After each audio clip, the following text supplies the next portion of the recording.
charts and graph charts in the chapter. And the first one we are on today is a graph from the Federal Reserve economic data published by the St. Louis Reserve Bank, the FRED data. So FRED collects a lot of economic data about the United States economy, and typically anytime you want to see or know about any economic data within the US borders, all you have to do is kind of type in what type of data you're looking for and follow that phrase up with FRED in any search engine, and it'll probably take you to the best available type of data for what you're looking for. So what we're looking at here are state and local government current expenditures as a proportion of GDP alongside federal government current expenditures as a proportion of GDP. And the point here is to illustrate that the vast majority, as a proportion of the economy, of course, because every time we look at expenditures or any type of flow variable for the U.S. economy, we probably want to look at it in proportion to the economy, the size of the economy.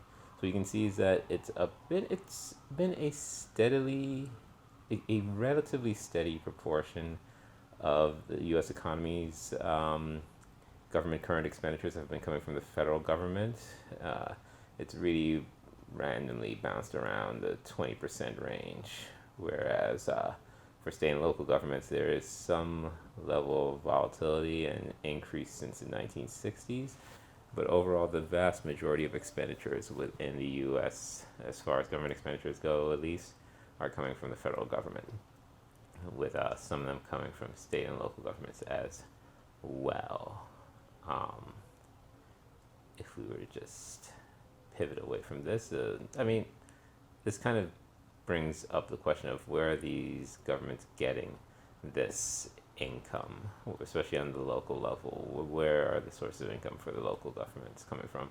And of course, for all governments, sources of income are going to be mixed, but the majority of revenues are going to be coming from taxes, which begs the question about tax progressivity. So tax progressivity is this idea of whether or not taxes distribute liability in a way that is proportional to income. And the Institute for Taxation, ITEP, takes a look at distributional analysis of tax systems in all states in the United States. We can take a look at New York's, for example, to get an idea of whether or not New York has what we call a progressive tax system, which would be a tax system where the more income you make, the larger the proportion of your income.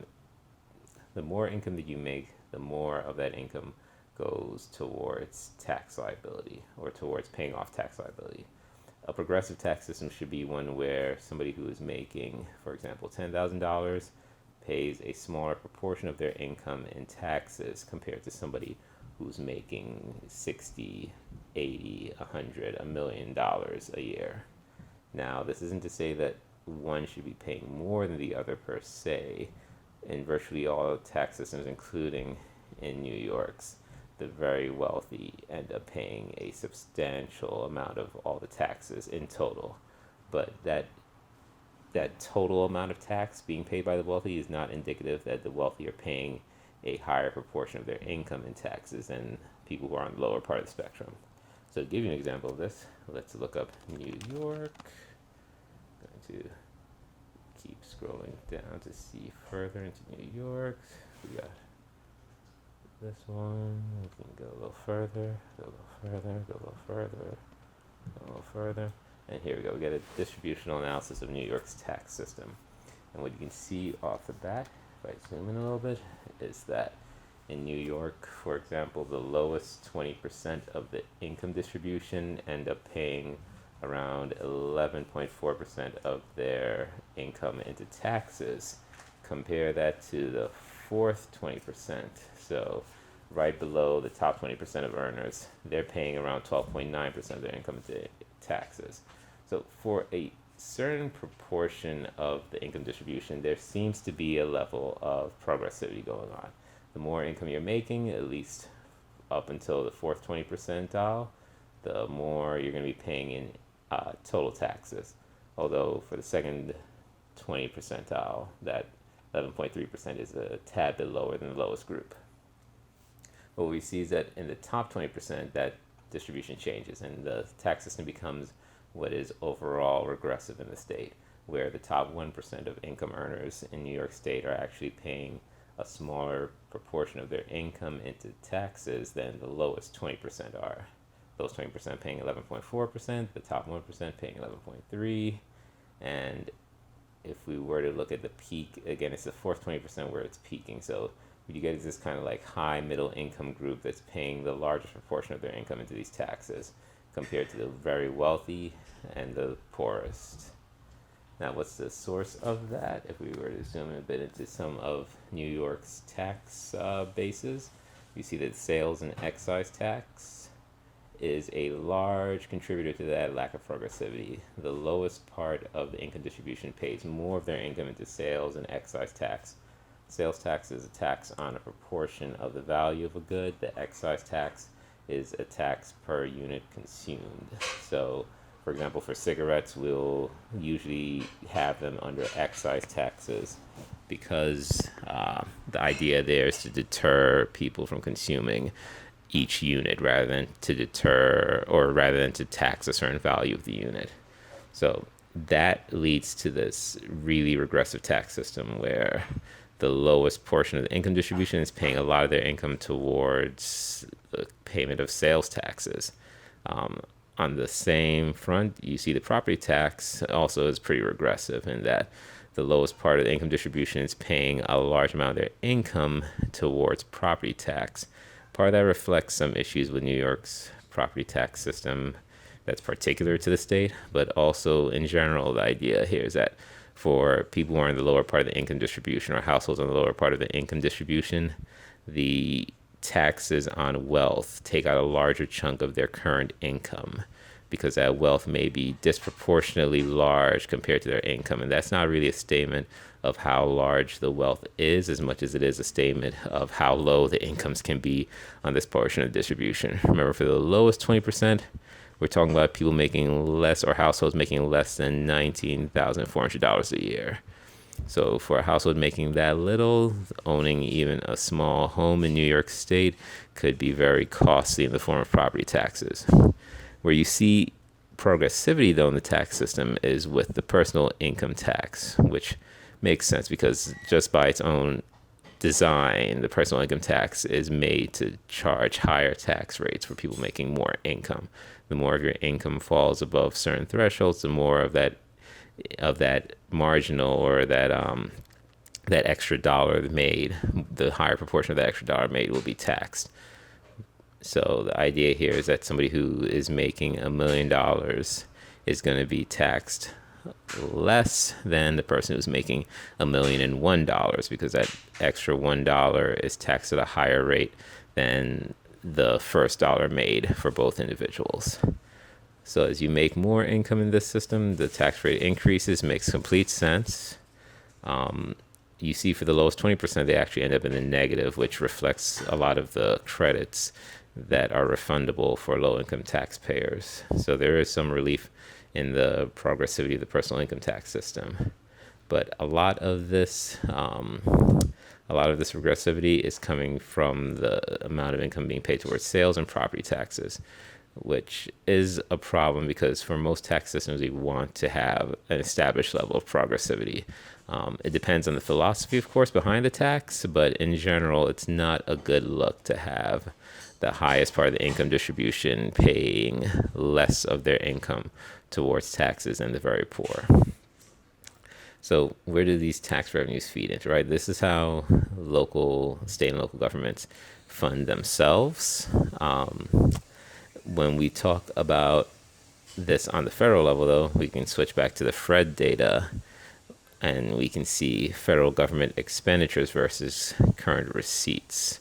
The current receipts are revenues collected. So when you talk about that tax system that we were just referring to, on the federal level, there are also forms of taxes that fund the federal government, which we'll take a look at in a few minutes.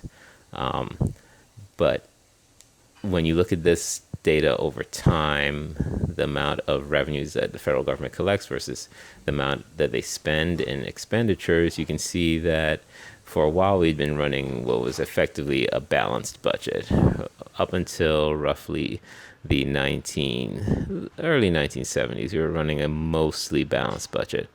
Um, it's in 1975 and thereafter that we start to see expenditures, the blue line, divert from revenues, or really start to see revenues diverge from expenditures.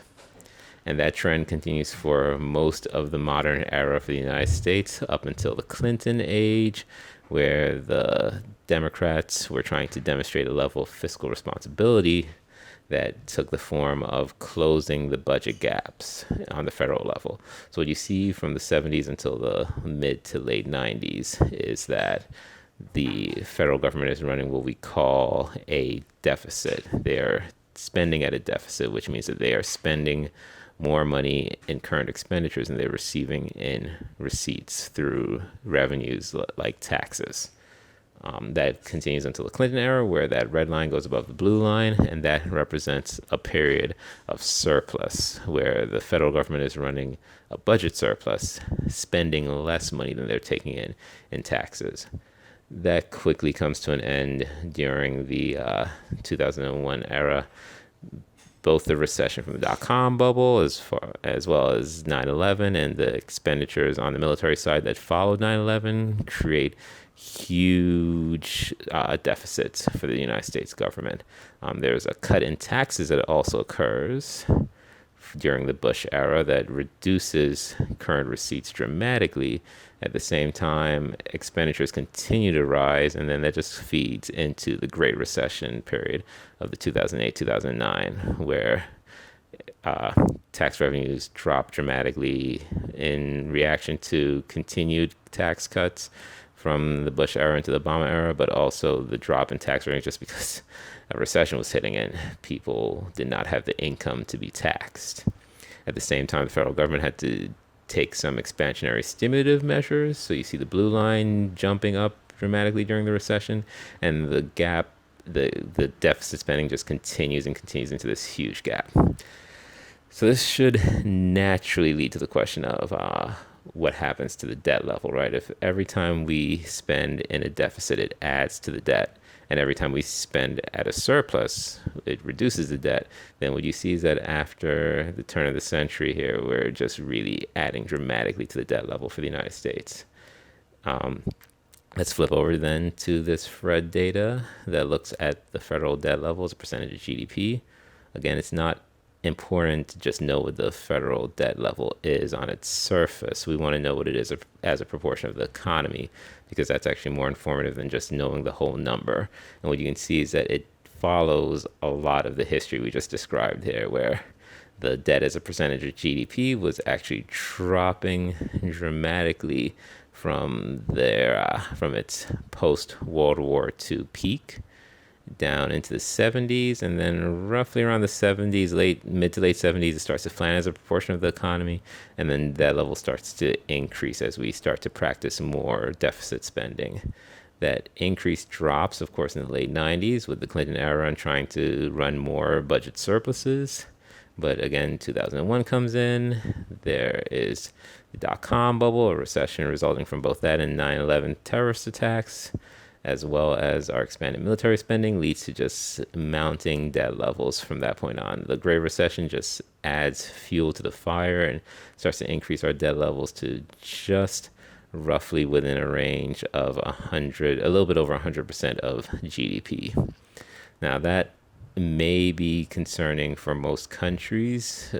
Economists in general agree that debt levels in excess of the total size of the economy will start to have some negative effects on economic growth in the future, largely in the form of higher interest rates as people who are loaning that money for that debt spending start to lose faith in the economy's ability to pay back that money. That doesn't necessarily seem to be panning out as the case for the United States, though, probably because of a lot of factors that have to deal with our place in the global economy as the currency of preference among many nations for doing business, and as basically the United States' debt instruments being considered a risk-free asset, one of the safest assets in the globe, that might actually leave the U.S. economy, and more modern economists are starting to think this way, that it leaves the U.S. economy with a preferential position where our debt levels can accumulate dramatically, and as long as we're not doing anything super foolish with our money, there should be some room for us to grow those debt levels without any real consequences. That seems to be panning out so far. We're seeing inflation kept at a very steady level. We're seeing interest rates kept at a very steady level as well. Those are two things you'd probably be looking at if you were really concerned about the size of the economy's debt as a proportion of the economy. Another thing now, while we speak about debt, is how much of that debt is actually owned by foreign entities. So a common misconception is that the United States' debt is predominantly owned by overseas entities. And what you can see here is that, actually, if I go first to this debt counter, so let's take a look at what the U.S.'s debt actually is.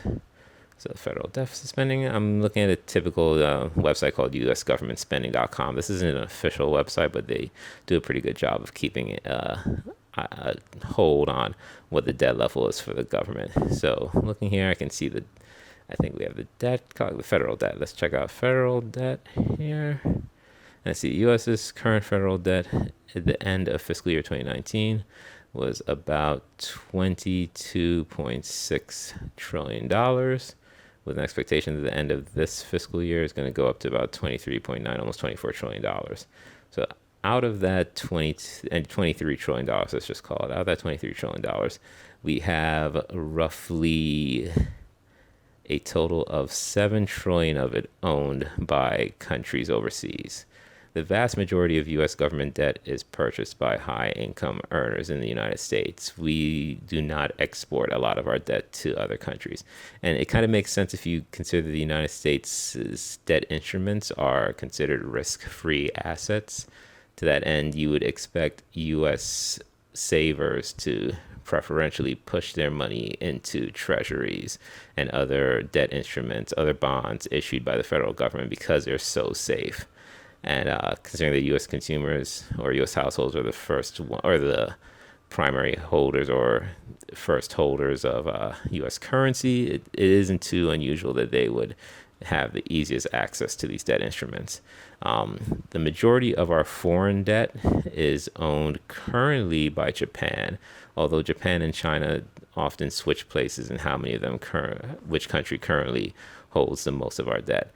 A lot of that is indicative of our trade positions. We trade heavily with China and Japan, and the idea is that the more of our currency we send overseas to purchase their goods and services, right, the more they're going to want to use that currency to purchase safe assets from the United States, typically treasury bonds. So they take in general, the system goes that they take our spending, our import spending, when we buy something that's produced in Japan or produced in China, and the wealthiest folks in those nations want to hold those foreign currencies in safe assets, so they end up buying they end up buying U.S. government bonds. And what you end up seeing is that we don't really get anywhere above $7 trillion of this in the form of federal bonds. So the vast majority of U.S. debt is owned by U.S. households. Finally, let's take another look at this government spending website. So we see what the debt level is. Let's get an idea of what the federal revenue budget looks like. So let me see if I can pull that up really quickly. Looking for the revenue budget. Here we go. So when we look at the revenue budget for the United States, and we're looking right now at the fiscal year 21 budget, the vast majority of these revenues are going to come from income taxes and what we call payroll tax, or usually social insurance tax, makes up another large proportion of this. And you can see that compared to the income taxes, business taxes make up roughly around 2% of the pie. So We have almost 60% of the government's revenue coming from income taxes, another 35% of it or so coming from Social Security taxes, and then around 2% of it coming from business taxes. What does the government use this revenue on? What does it spend it on? So if we look at the 21 budget, FY21 budget, click into that.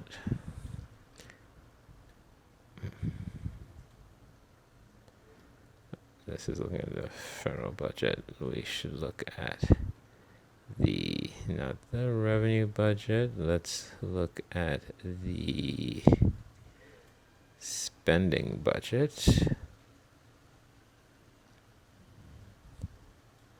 And yes, you can see for FY21, the federal spending budget broken down into various categories. Another maybe kind of misconception is that we spend enormous or a majority of the budget on defense spending. While 21% is nothing small to consider, it is dwarfed by how much of our spending is on healthcare. 20% of this spending that we do on the federal level on healthcare, a large amount of it is actually due to us spending on the last 6 years of many people's lives through Medicare expenditures.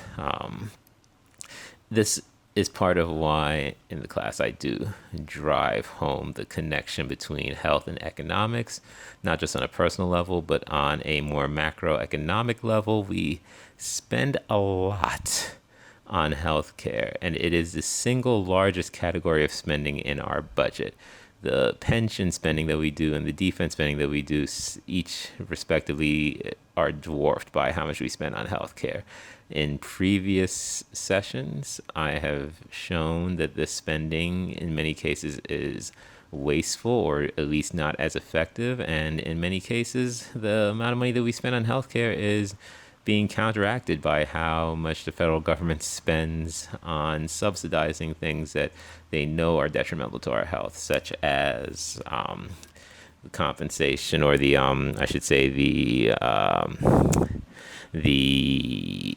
subsidies given towards agricultural businesses that do not actually produce products that are beneficial to our health, or in many cases produce products that we know are detrimental to our health, like dairy products and the heavy focus on subsidies for meat. This is probably going to become more of a highlight as we get out of the COVID pandemic situation, as people reconsider just how much the U.S. government spends on healthcare versus what we receive back from that. Another big misconception is that we end up spending tremendously on welfare, and I just want to point out here that welfare makes up just around 8% of the government expenditure budget.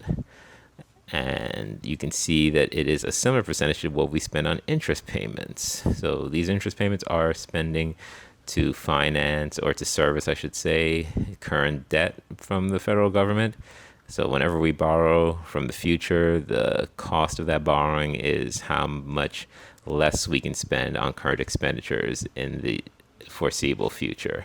So we borrow 100 today, that might be the equivalent of losing $1 from our spending in each budget for the next 100 years, right?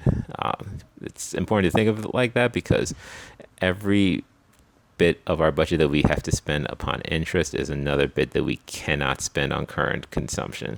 So this is another bit that we cannot spend on, for example, subsidizing local level education, or less that we can't spend on defense if that was your thing, or even less that we can't spend on welfare if that is something that you feel requires protection as well. So hopefully this was informative and helpful. I want to do this breakdown so that you have a basic idea of how budget thing goes both on the federal and local levels, an idea of where both the federal and local governments get their revenues from.